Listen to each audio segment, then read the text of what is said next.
बच्चों नमस्कार। आज इस वीडियो में मैं आपके साथ जो है एक्सरसाइज 5.2 के क्वेश्चंस आपसे डिस्कस करूंगा, जो कि क्लास 11th का चैप्टर 5 से रिलेटेड है। और इसमें दो टाइप के क्वेश्चंस हैं। एक तो मतलब कॉम्प्लेक्स नंबर का मॉडुलस और आर्गुमेंट्स फाइंड आउट करना, और दूसरा जो है उसको पोलर फॉर्म में कन्वर्ट करना। तो सबसे पहले हम क्वेश्चन 1 देखते हैं। क्वेश्चन 1 एंड 2 में क्या बोला है? Find the modulus and argument of each of the complex number in question 1 and 2। तो देखें कैसे इसको करना है। बहुत सिंपल क्वेश्चन है ये। Question number 1, okay. आपके पास z is equal to -1 minus iota root 3 ये दिया हुआ है। आप चाहें तो इसको ऑर्डर्ड पेयर में लिख दीजिए। तो इससे क्या है, पॉइंट के ऑर्गन प्लेन में पोजीशन आप इजीली डिसाइड कर पाएंगे। और जो मॉडुलस है, मॉड ऑफ जेड, क्या होता है? Root over square of the real part plus square of the imaginary part. इसको सॉल्व किया तो -1 स्क्वायर 1 होगा और -√3 स्क्वायर 3 होगा। तो फाइनली आपके पास √4 आ गया। तो mod of Z is equal to 2 आ गया। तो ये मॉडुलस निकल आया, ओके। अब उसके बाद आर्गूमेंट निकालना है। तो आर्गूमेंट जब निकालेंगे तो ये बहुत इम्पोर्टेंट पॉइंट है, इसको आपको ध्यान रखना है कि जब पॉइंट फर्स्ट क्वाड्रेंट में होगा तो अल्फ़ा जो है इसका आर्गूमेंट होगा। सेकेंड क्वाड्रेंट में होगा तो पाई माइनस अल्फ़ा। थर्ड क्वाड्रेंट में होगा तो minus in bracket pi minus alpha. And fourth quadrant में होगा तो माइनस अल्फ़ा। बट इसमें ध्यान रखना है कि अल्फ़ा जो है कैसे फाइंड आउट होगा? Mod of y upon x, इससे फाइंड आउट होगा, ओके। तो देखें ज़रा, अब यहाँ पे हमारे पास जो वैल्यू है उसको चेक करते हैं।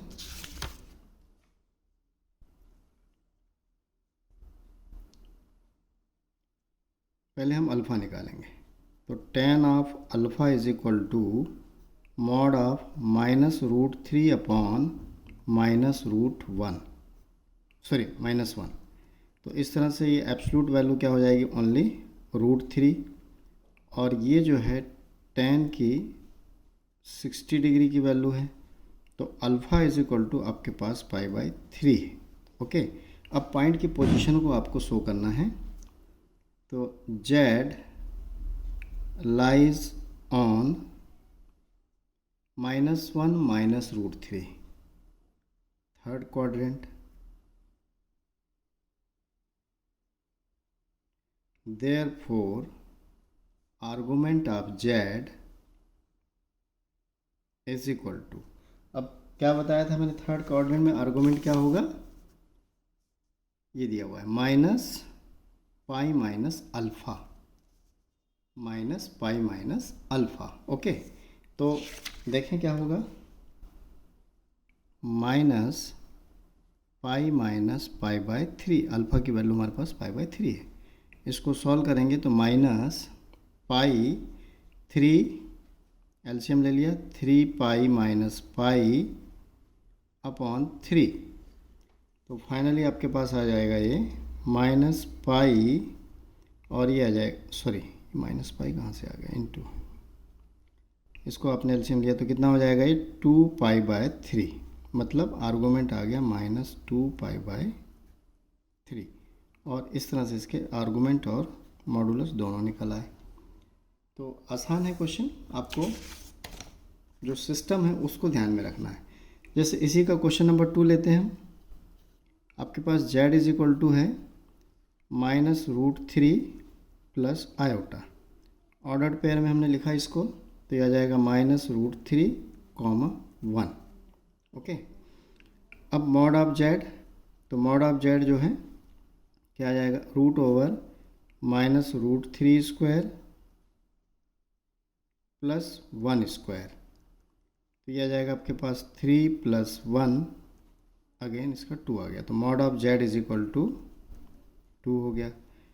अब जो है tan ऑफ अल्फ़ा निकालेंगे, तो mod of 1 upon minus root 3, ये वैल्यू आपके पास आ जाएगी 1 अपॉन रूट 3, और ये 30 डिग्री की वैल्यू होती है, तो 10π/6। तो यहाँ अल्फ़ा इज इक्वल टू आपके पास आ गया π/6। ओके, अब देखिए जेड कहाँ पे लाई है, जेड लाइज ऑन -x की वैल्यू और y की वैल्यू, तो मतलब इस सेकेंड क्वाड्रेंट पे है, सेकेंड क्वाड्रेंट।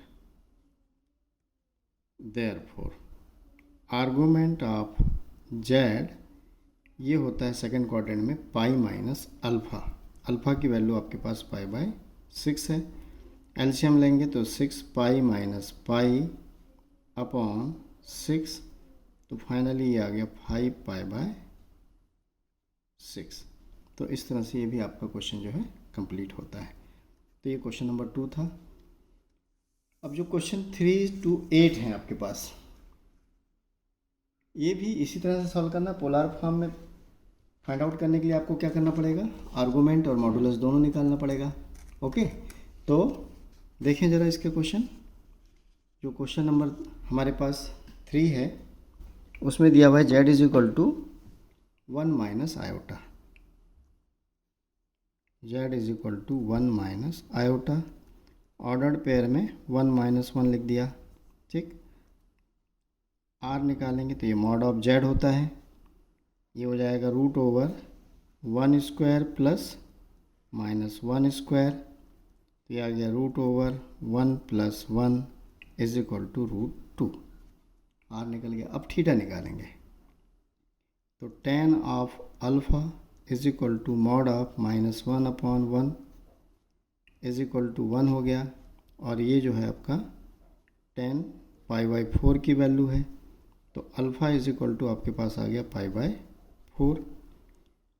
अब आर्गूमेंट देखेंगे तो पॉइंट कहाँ पे लाई कर रहा है वो देख लें, जेड लाइज ऑन।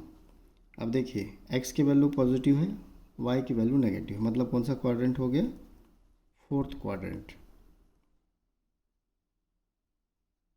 ठीक।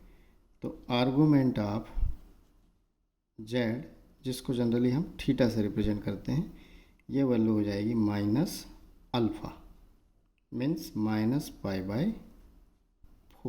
ओके, अब थीटा भी निकल गया, आर भी निकल गया, तो कॉम्प्लेक्स जो या पोलर फॉर्म क्या होता है, Z is equal to R cos of theta plus iota sine of theta. यहाँ वैल्यू पुट कर दें, आर की वैल्यू √2 है आपके पास, कॉस थीटा की वैल्यू कितनी, -π/4 plus iota sine of -π/4, bracket close. अब साइन को सॉल्व कर दीजिए, तो कॉस माइनस थीटा जो है कॉस थीटा होता है, तो कॉस π/4 प्लस आयोटा, ये माइनस होता है, तो यह आ जाएगा माइनस साइन π/4। तो फाइनली जो है आपके पास पोलर फॉर्म या ट्रिग्नोमेट्रिक फॉर्म जो है क्या हो जाएगा, कॉस π/4 माइनस आयोटा साइन π/4, और इस तरह से ये इसका पोलर फॉर्म निकल आया। और देखें, जैसे क्वेश्चन नंबर, पूरे नहीं बता रहा हूँ आपको, क्वेश्चन नंबर 5 ले रहा हूँ। इन फिफ्थ क्वेश्चन आपके पास है Z is equal to -1 minus iota, means -1 हो गया। R is equal to mod of z √1 -1² plus -1² is equal to √1 + 1, तो फाइनली आर की वैल्यू हो गई √2।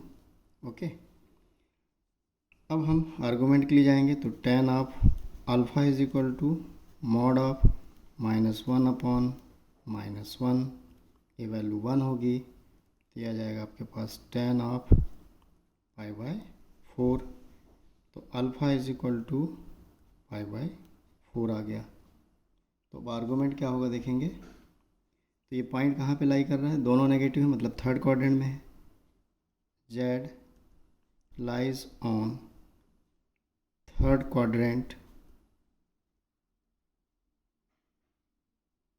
So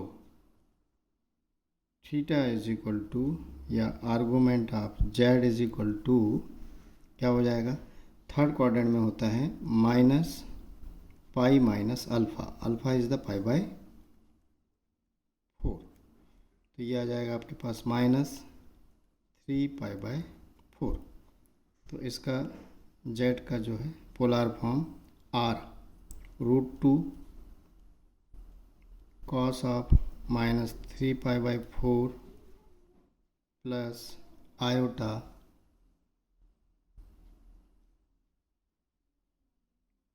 sine of -3 pi by 4।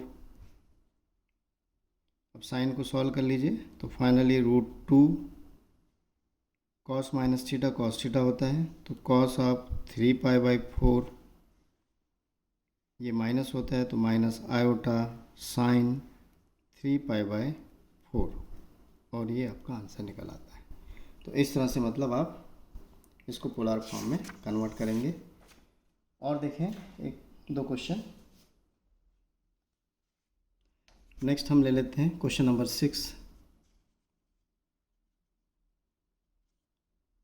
6 question, z is equal to -3 है, तो इसको आप लिख सकते हैं -3 प्लस आयोटा 0, तो ऑर्डर्ड पेयर में हो गया -3 0।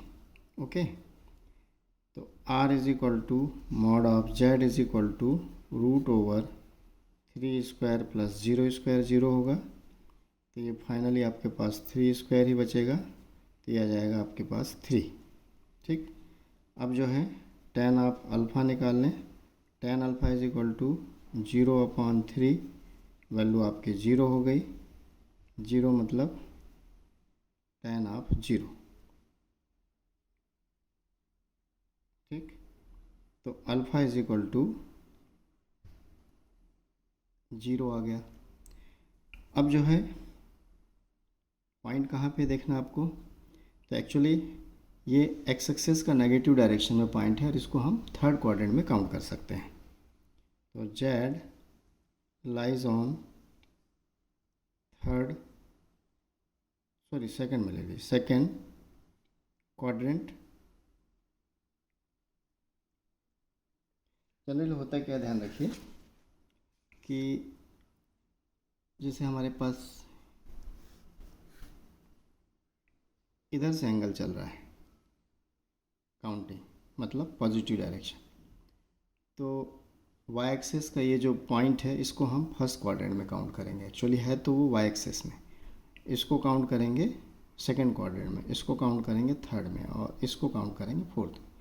यदि आपका मेजरमेंट का डायरेक्शन ऐसा चल रहा है तो ये पॉइंट आपका फोर्थ क्वाड्रेंट में आएगा, ये वाला पॉइंट आपका थर्ड में आएगा, ये वाला पॉइंट सेकंड में आएगा, और ये फर्स्ट में आएगा, ये ध्यान रखिए। तो हम अभी जो है मान के चल रहे हैं कि रोटेशन हम पॉजिटिव डायरेक्शन में काउंट कर रहे हैं। तो z lies on second quadrant, तो थीटा इज इक्वल टू, या argument of Z is equal to, second quadrant में क्या होता है पाई माइनस अल्फ़ा, अल्फ़ा की वैल्यू 0 है तो ये पाई आ गया।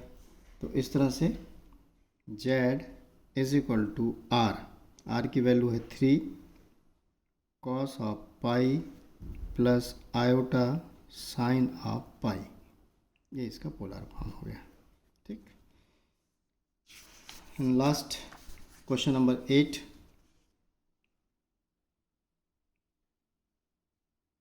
Z is equal to iota, इसको हमने लिख दिया 0 प्लस आयोटा, और ये आ गया 0 1। R is equal to √0² plus 1², finally ये 1 ही होगा और वैल्यू 1 आ जाएगी। अब इसके बाद जो है tan of alpha is equal to क्या आ जाएगा हमारे पास, मॉड ऑफ 1/0, और ये हो गया infinite, means tan of 90 degree means pi by 2। तो अल्फ़ा इज इक्वल टू आपके पास आ गया pi by 2। Okay, z lies on, अब इसको फर्स्ट क्वाड्रेंट में काउंट करेंगे। First quadrant